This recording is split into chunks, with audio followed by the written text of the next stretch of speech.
And that's the main result, and this applies for any bargaining power of the incumbent, and thus we have that governments include additional works during renegotiations, and they're interested in them, and there's no, in a sense, opposition between the government and the private party. They're both in agreement. Renegotiations occur early during construction. So it's easier to add additional things.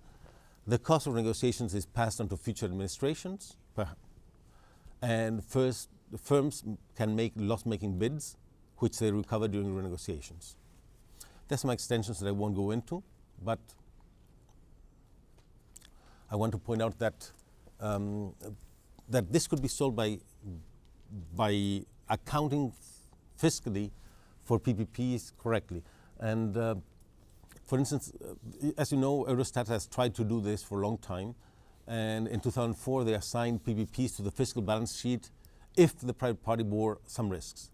And it led to the PFI cases in the UK, which have not been a good example. Eurostat 2010 uses a control approach in which the party who is in ultimate control determines if the PPP is in the balance sheet. An alternative is to go back to the RIRE rules and include all PPPs in fiscal accounts. Nowadays, Eurostat 2013 includes contingent obligations, but in a separate account. In Chile, Colombia, and some other countries, you apply standard financial tools to value these liabilities.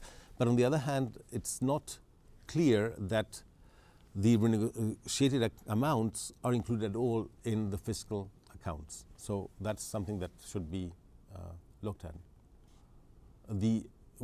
In 2009, we did a detailed examination of PPPs in Chile and renegotiations.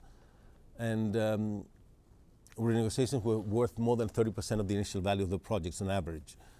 And in fact, most of the predictions of the model held, of the theoretical model. There's a substantial fraction of renegotiations during construction. There are additional works tacked on to future governments, and the expenditure is loaded into future governments. So I won't go into, there's a more recent paper by Bitran, Nieto, and Troncosa that looks at 3 countries in Latin America. I won't look into much of the data because Jose Luis is probably going to go into it much.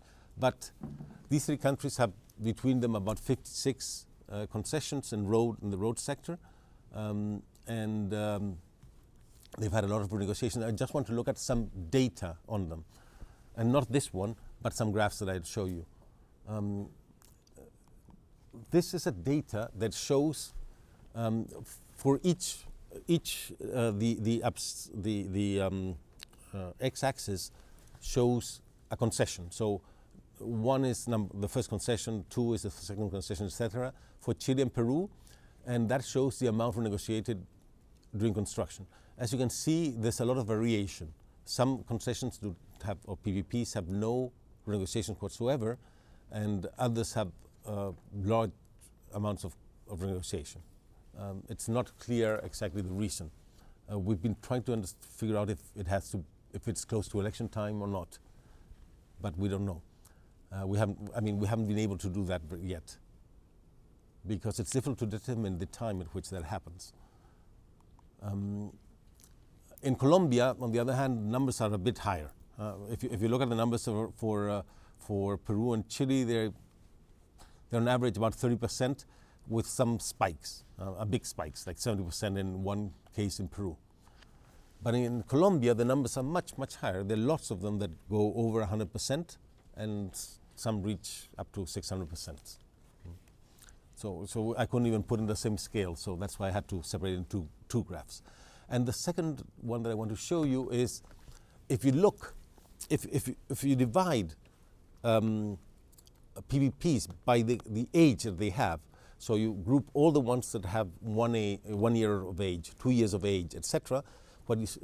Those are the graphs that you see there of the amount renegotiated as percentage of PPPs. So, for instance, for the case of the median, you see that for the first 6 concessions, for concessions in the first 6 years, the median amount renegotiated is about, 2.5% in Chile, as you can see. But as you go into the 6th to 10th, it rises to about 15% in the years 6 to 10. But on the other hand, there are some concessions, those you can see in the upper percentile, 75%, which are renegotiated far more often and far earlier in the first 3 to 5 years. And they renegotiate about 25% of the project. So, but looking at Colombia, in Colombia, if you look at the median, for instance, that appears there, you can see that there were a few concessions that are the ones that explain most of the problems. And those are the early ones, the ones that are oldest. And they have a large chunk of the renegotiated amounts. But even then, if you go to concessions that started 10 years, that are 10 years old, that at least have 10 years of age, you see that there's about double, by the graph it's not so clear, but the concession amounts are about, the negotiated amounts are about double those for Chile. So until at least, well, if concessions are 10 years old, then they must be for something like 2004. So at least until the concessions awarded in 2004, things were not going too well. On the other hand, new concessions seem to be doing much, much better. Apparently they changed the rules. Yeah, I'm almost done.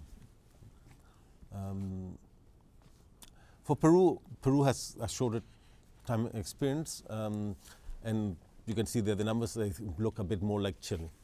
Okay, they don't show a lot of renegotiations. On the other hand, they are very young. It's a very young system, so it's only 7 years old, at least for the data that Vitran has. Vitran, Nieto, and Robledo have. So I will skip the type of renegotiations, but point out just one thing, that most renegotiations are by mutual agreement, and that is because there's very little opposition between government and the private parties. They want to get to an agreement, so there's no conflict. And so one of the things that one want to do is to put some sort of supervisor that has an adversarial relationship with the private party, because right now there's collaboration, and when the private party and the government collaborate, that's not very good for the public purse. So you would want to have somebody independent that's verifying that. On the other hand, government will try to avoid that. I know, because I'm in a panel that tries to do that, and we never get a case because they don't want to come to us. So you have to do it somehow that they're compelled to go in some way, or there's an agency that has that as its main task, not as an arbitration panel, but as a main task, and has the resources to do it too. So in the standard interpretation, and the let's say incomplete information interpretation, you get more renegotiations as time passes. But we see lots of renegotiations taking place in the first few years. There could be several interpretations. One is incompetence and cover-up by the incumbent, and that's, I'm sure, part of the explanation. The governments don't want to spend money, at least the middle-income countries don't want, the governments don't want to spend money or in planning a project really carefully. In fact, I had one minister tell it to me, saying, look, what's the benefit? You spend 2 years and about 10% of the money of the project in planning it to get it to be a really good project, but then it's for the next minister. So why would I want to do that? So it's a first person thing. The other thing is that you want to add additional infrastructure without and avoid the budgetary process. And of course, firms want to recoup from the lowball offer. And these last two are part of the model. The incompetence one, I think, is also important, and I'm not sure we haven't modeled incompetence yet. It could be an important or interesting thing to try to do. Well, I'll skip this. So to conclude, because of the fiscal accounting loopholes, PPPs have allowed incumbents to exceed infrastructure spending limits. That's the PFI case. But a further political motive for PPPs is that contract renegotiations allow additional spending. So that's another reason that you want that governments like PPPs and like renegotiations. the analysis that we had gave rise to a series of predictions that were broadly consistent with the data that we've seen at least for Chile, Peru, and Colombia. And on the other hand, the data showed that there are substantial differences among countries on the magnitude of renegotiations, and it could be because of differences in institutional settings, because of lack of experience, or just luck. But we haven't figured out yet the reason for the differences. That's it. Thank you.